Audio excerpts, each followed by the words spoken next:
Hi hello viewers, நான் தான் உங்கள் டிசி. இந்த வீடியோவில் என்ன பார்க்க போகிறோன்னா பைத்தான் ஆப்ரேட்டர்ஸ் அப்படின்ற ஒரு டாபிக் பார்க்க போகிறோம். ஆப்ரேட்டர்ஸ் அப்படின்னா என்ன? நீங்கள் நினைக்கிற மாதிரி மெஷின் ஆப்ரேட்டரோ இல்லை தியேட்டர் ஆப்ரேட்டரோ கிடையாது. இது வந்து பைத்தான் ஆப்ரேட்டர். ஃபஸ்ட்டு ஆப்ரேட்டர் அப்படின்னா என்னென்னு சொல்கிறேன் பாருங்கள். ஆப்ரேட்டர்னால் ஒன்றும் இல்லை, பைத்தானில் வேரியபிள்ஸும் அந்த வேரியபிள் வேல்யூலையும் சில ஆப்ரேஷன்ஸை பர்ஃபார்ம் பண்ணுறதுக்காக யூஸ் பண்ணுறது தான் பைத்தான் ஆப்ரேட்டர்ஸ். ஓகேங்களா? பைத்தானில் வந்து நிறையா ஆப்ரேட்டர்ஸ் இருக்குது. ஆனால் டுடே இந்த வீடியோவில் நம்ம என்ன பார்க்க போகிறோன்னா அரித்மெட்டிக் ஆப்ரேட்டர்ஸ் அப்படின்னா என்னென்னு பார்க்க போகிறோம். ஓகேங்களா?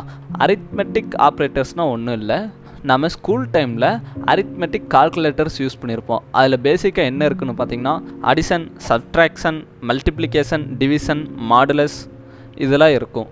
நீங்கள் ஸ்கூல் டைமில் யூஸ் பண்ண அந்த அரித்மெட்டிக்கல் கால்குலேட்டர் தான் இங்கே பைத்தானில் அரித்மெட்டிக் ஆப்ரேட்டர்னு வந்து நின்றுருக்கு. ஓகேங்களா?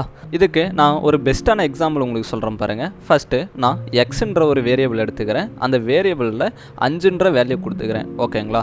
நெக்ஸ்ட்டு ஒய்ன்ற வேரியபிள் எடுத்துக்கிறேன். அந்த வேரியபிளுக்கு 2ன்ற ஒரு வேல்யூ கொடுத்துக்கிறேன். ஓகேங்களா?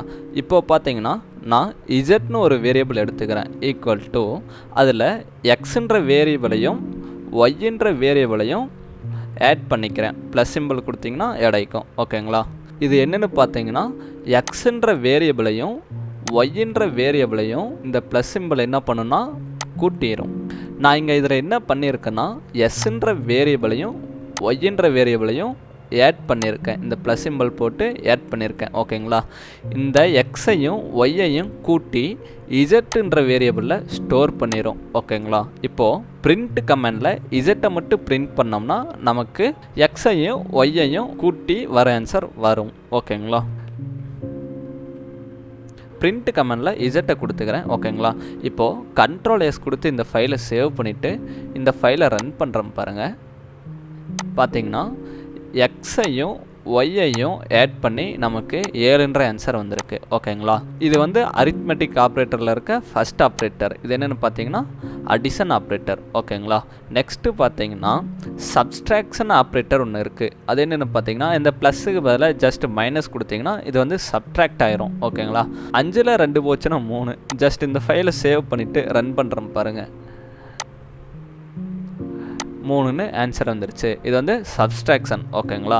நெக்ஸ்ட்டு பார்த்தீங்கன்னா மல்டிப்ளிகேஷன் எப்படி பண்ணுறதுன்னு பார்ப்போம். ஜஸ்ட் இந்த மைனஸ்ன்ற சிம்பிளை தூக்கிட்டு நீங்கள் ஜஸ்ட்டு ஸ்டார் போட்டிங்கன்னா எக்ஸையும் ஒய்யையும் மல்டிப்ளிகேஷன் பண்ணி இசட்ன்ற வேரியபிளில் ஸ்டோர் பண்ணிடும். ஓகேங்களா? ஜஸ்ட் இந்த ஃபைலை நான் சேவ் பண்ணிவிட்டு ரன் பண்ணுறேன் பாருங்கள். 10ன்ற ஆன்சர் வந்துருச்சுங்களா? ஓகே. நெக்ஸ்ட்டு பார்த்தீங்கன்னா டிவிஷன். டிவிஷன்னா 5ஐயும் 2ஐயும் வகுத்து நமக்கு அதில் ஒரு ஆன்சர் கொடுக்கும். ஓகேங்களா? இந்த ஸ்டார் சிம்பிளை தூக்கிட்டு நீங்கள் ஜஸ்ட் ஒரு ஸ்லாஷ் கொடுத்தீங்கன்னா எக்ஸையும் ஒய்யையும் டிவைட் பண்ணி இசட்டுன்ற வேரியபிளை சேவ் பண்ணிடும். இசட்டுன்ற வேரியபிளை ஸ்டோர் பண்ணதுக்கப்புறம் நம்ம அது பிரிண்ட் கமெண்டில் போட்டு பிரிண்ட் பண்ணிக்கலாம். ஓகேங்களா? ஜஸ்ட் இந்த ஃபைலை நான் சேவ் பண்ணிக்கிறேன். சேவ் பண்ணிவிட்டு ரன் பண்ணுறோம் பாருங்கள். 2.5. ஓகேங்களா? டிவைட் பண்ணி 2.5ன்னு நமக்கு அவுட்புட் வந்துருச்சு. ஓகேங்களா? அரித்மெட்டிக் ஆப்ரேட்டர்லேயே மாடுலஸ்னு ஒரு ஆப்ரேட்டர் இருக்குது. ஓகேங்களா? மாடுலஸ் ஆப்ரேட்டர்னால் ஒன்றும் இல்லை, நமக்கு மீதி எவ்வளோ இருக்குது அப்படின்னு காட்டும். ஜஸ்ட் நீங்கள் வந்து இதுக்கு பர்சன்டேஜ் சிம்பிள் கொடுத்தீங்கன்னா போதும். இந்த ஃபைலை நான் சேவ் பண்ணிட்டு ரன் பண்ணி காட்டுறேன் பாருங்கள். ரன் பண்ணால் 5ஐயும் 2ஐயும் டிவைட் பண்ணிவிட்டு மீதி எவ்வளோ இருக்கோ அதை வந்து நமக்கு அவுட்புட்டாக கொடுக்கும். அதாவது ரிமைண்டர் வேல்யூவை நமக்கு அவுட்புட்டாக கொடுக்கும். ஓகேங்களா? நெக்ஸ்ட்டு பார்த்தீங்கன்னா எக்ஸ்பொனன்சியேஷன். ஓகேங்களா? எக்ஸ்பொனன்சியேஷனுக்கு பார்த்தீங்கன்னா நம்ம டபுள் ஸ்டார் கொடுத்தோம்னா போதும், அது வந்து எக்ஸ்பொனன்சியேஷனாக மாறிடும். இப்போ வந்து எக்ஸ்பொனன்சியேஷன்னா என்னென்னு பார்த்தீங்கன்னா 5ஐ 2 டைம்ஸ் மல்டிப்ளை பண்ணும். 5ஐ 2 டைம்ஸ் மல்டிப்ளை பண்ணும். அதாவது 5 × 5. ஓகேங்களா? Equal to 25. ஜஸ்ட் இந்த ஃபைலை நான் சேவ் பண்ணிவிட்டு இப்போ ரன் பண்ணுறோம் பாருங்கள். 25ன்னு ஆன்சர் வந்துருச்சுங்களா? ஓகே. நெக்ஸ்ட் ஆப்ரேட்டர் என்னென்னு பார்த்தீங்கன்னா ஃப்ளோர் டிவிஷன். ஃப்ளோர் டிவிஷன்னா ஒன்றும் இல்லை, நமக்கு இப்போ 5ஐயும் 2ஐயும் நம்ம மல்டிப்ளை பண்ணால் 2.5 அப்படின்னு ஒரு அவுட்புட் வரும். கரெக்டுங்களா? அவுட்புட்டில் நமக்கு ஃப்ளோட் நம்பராக காமிக்காமல் வெறும் ஹோல் நம்பராக காட்டும். அதாவது ஜஸ்ட் இந்த டபுள் ஸ்டாரை தூக்கிட்டு ஃப்ளோர் டிவிஷனுக்கு நம்ம என்ன சிம்பிள் போடுவோம்னா டபுள் ஸ்லாஷ் போடுவோம். ஓகேங்களா? ஜஸ்ட் இந்த கமெண்டை நான் எடுத்துட்றேன்.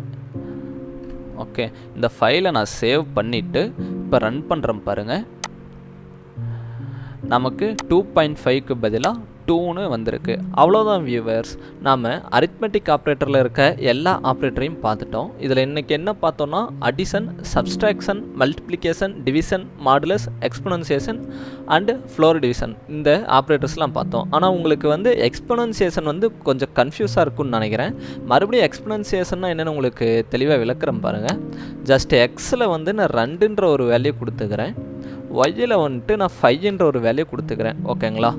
அடுத்து பார்த்தீங்கன்னா எக்ஸ்பொனன்சியேஷனுக்கு நம்ம எப்பயும் வந்து டபுள் ஸ்டார் தான் கொடுக்கணும். ஓகேங்களா? இந்த ஃப்ளோர் டிவிஷனை எடுத்துகிட்டு நான் டபுள் ஸ்டார் உங்களுக்கு கொடுக்குறேன். கொடுத்துட்டு இந்த ஃபைலை நான் சேவ் பண்ணிக்கிறேன். ஓகேங்களா? இப்போது இதில் என்ன நடக்கும்னா எக்ஸை வந்து 5 டைம்ஸ் மல்டிப்ளை பண்ணும். ஓகேங்களா? எக்ஸை வந்து 5 டைம்ஸ் மல்டிப்ளை பண்ணால் என்ன ஆன்சர் வரும்? ஓகேங்களா? 2வை வந்து 5 டைம்ஸ் நமக்கு மல்டிப்ளை பண்ணி காட்டும். அதாவது 2 2 4, 4 2 8, 8 2 16, 16 2 32 இந்த மாதிரி நமக்கு வந்து மல்டிப்ளை பண்ணும். ஓகேங்களா? ஜஸ்ட் இந்த ஃபைலை நான் கண்ட்ரோல் எஸ் கொடுத்து சேவ் பண்ணிவிட்டு ரன் பண்ணுறோம் பாருங்கள். நமக்கு இப்போது 32ன்னு ஆன்சர் வந்திருக்கு. ஓகேங்களா? இதே நீங்கள் ஒயில் என்ன வேல்யூ சேஞ்ச் பண்ணுறீங்களோ அத்தனை டைம்ஸ் நமக்கு இந்த எக்ஸை மல்டிப்ளை பண்ணி காட்டும். ஓகேங்களா? இப்போ நான் வந்து 3ன்னு போட்டு இந்த ஃபைலை சேவ் பண்ணிக்கிறேன். சேவ் பண்ணிவிட்டு இப்போ இந்த ஃபைலை ரன் பண்ணுறோம் பாருங்கள். 8ன்னு வந்திருக்கு. அதாவது 2ஐ 3 டைம்ஸ் மல்டிப்ளை பண்ணால் நமக்கு 8ன்னு வரும். ஓகேங்களா? இதுவே 10 டைம்ஸ் போட்டு பார்ப்போம். இந்த ஃபைலை நான் சேவ் பண்ணிவிட்டு ரன் பண்ணிக்கிறேன்.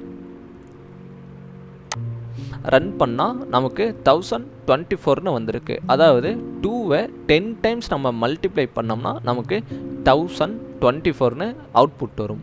ஓகே கைஸ், நாம் இந்த வீடியோவில் அரித்மெட்டிக் ஆப்ரேட்டர்ஸ் அப்படின்னா என்னென்னு ஃபுல்லாக பார்த்துட்டோம். அது மட்டும் இல்லாமல் நான் உங்களுக்கு ஒரு முக்கியமான தகவல் ஒன்று கொடுக்குறேன். ப்ரோக்ராமிங்கை யார் வேணாலும் கற்றுக்கலாம். ஆனால் யார் லாஜிக்கல் மைண்டாக வச்சு திங்க் பண்ணி அந்த ப்ரோக்ராமை எக்ஸிக்யூட் பண்ணுறாங்களோ அவங்களுக்கு தான் ஒரு நல்ல இடம் கிடைக்கும். ஓகேங்களா? இப்போது நீங்கள் ஒரு ப்ராஜெக்ட் பண்ணும்போது லாஜிக்கலாக திங்க் பண்ணி ப்ரோக்ராமை எக்ஸிக்யூட் பண்ணிங்கன்னா கண்டிப்பாக உங்களுக்கு பெட்டர் ரிசல்ட் வரும். ஓகேங்களா? ஓகே கைஸ், நம்ம நெக்ஸ்ட் வீடியோவில் பார்ப்போம். அது வரைக்கும் உங்கள் டிராஃப்ட் கோடருடன் நீங்கள் இணைந்திருங்கள். இப்படிக்கு உங்கள் டிசி. Okay guys, bye by.